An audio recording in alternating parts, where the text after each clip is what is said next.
Hello, my name is Sharon Maxwell. I am currently the editor of lightinprison.org, the website for the Christian Science Committee on Institutional Work in California. Many of you may know me from before when I was the executive secretary. It has been taken over by Heather Tice. I invite you to visit our website. If you go into lightinprison.org, there are different categories. One of them is in their own words, which has testimonies written by incarcerated individuals that can testify to healings that have gone on. Today's video is focusing on physical healings. Okay, hi, I'm Brian. I'm a chaplain. Like most of the inmates, a lot of them are not very literate and they don't have a good grasp of the English language. This individual, however, has continually wanted to meet with me, and what's been interesting about this is that he's always got questions and he may not always understand, and he may want to ask me what certain words mean. So he's constantly asking, but he's also persistently wanting to see me. The doctors had diagnosed him as having a very bad liver. He didn't say exactly what the name of the condition was, but he said my liver was really bad and I wasn't feeling that good. And so what he told me he did was he started to pray, and he just started thinking about the different things we had talked about over the years and what he'd been reading in the Bible lesson and in the Science and Health, because he has both. And one day he went back to the doctor, and the doctor was looking at him and examining him, and he asked him, he said, well, what's your CDC number? And that's the number that all inmates have in California that identifies them.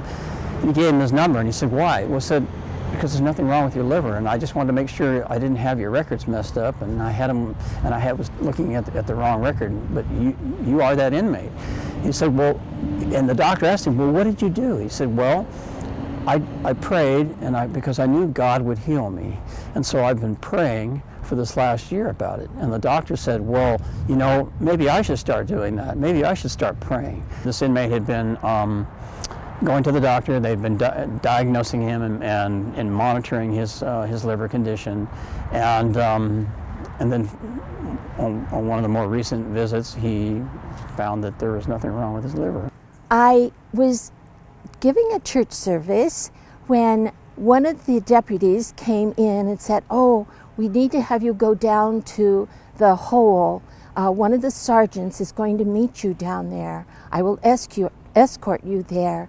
One of the gentlemen needs to be extracted from his cell and has been extremely incorrigible and doing some things that are very unpleasant." So I followed him down. When I got there, the sergeant told me of the situation and that I would not be able to get close to this man as he was extremely violent. But I did go fairly close to him, and I spoke to him. I was praying, of course, listening to what God wanted me to say, and these words came to me. Jesus didn't resist in the Garden of Gethsemane when the soldiers came to him to take him away. Immediately, the resistance of this man ceased. The man walked back to his seat in his cell for just a second or two, and then returned and motioned to the deputies that he would be peaceful and they could extract him peacefully. Today I'm going to tell you about a gentleman I met about 6 years ago. He started coming to our services, Christian Science services, and he was attracted by the music, and he was always smiling, and that gave me inspiration every time I saw him. He was the only one attending at the time, and it could have disappointed me, or it could have made me a little bit discouraged that only one inmate was coming in.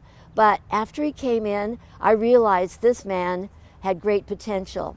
It wasn't long after he started coming when he said, "I have something to tell you." I said, what is it? He said, I'm scheduled for an operation, a hernia operation. And I said, okay, well, let's start praying about that. He said, yes, I know I don't have to have that operation. I know God can help me. And so we started talking about our perfection in God.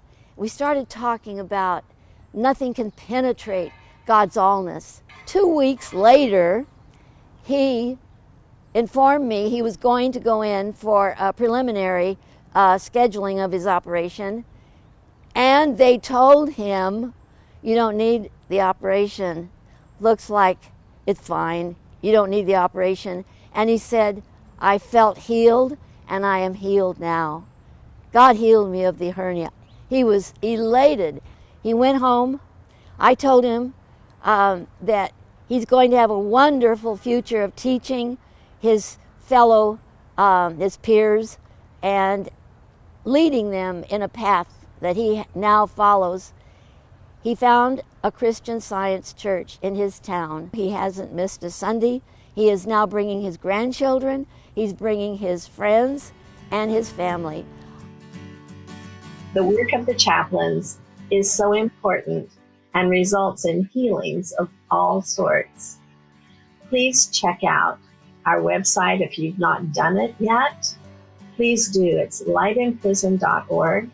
Thank you for joining us, and I hope you were inspired by these healing accounts. If you have any feedback, we'd love to hear it. Please send it to the executive secretary, and her email address is cs.state.co@gmail.com. Thank you so much, and we'll see you next time.